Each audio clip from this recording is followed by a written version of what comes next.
glance, but to really start to be more critical and to look more deeply at the things with which they're faced in their lives. When we try to answer all our children's questions, we fail to make a space for them to question and examine their own experiences and ideas. And I think that that's really a loss for them, because finding your own voice and learning that your own thoughts about your experiences and the way the world works are as valuable and can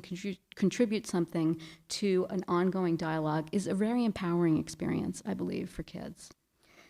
The second reason that I think doing philosophy with kids is an important thing to do is because, by definition, questions of philosophy don't have one settled answer.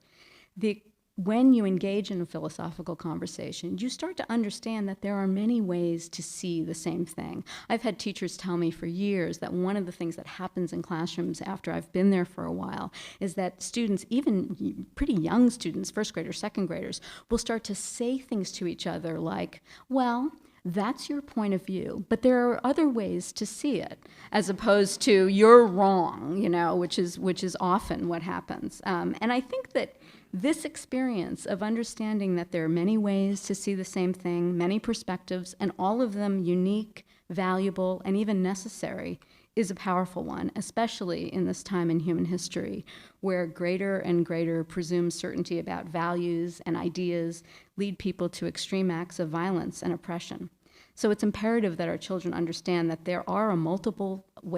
multitude of ways to understand the world, and that elemental questions about human life remain unresolved.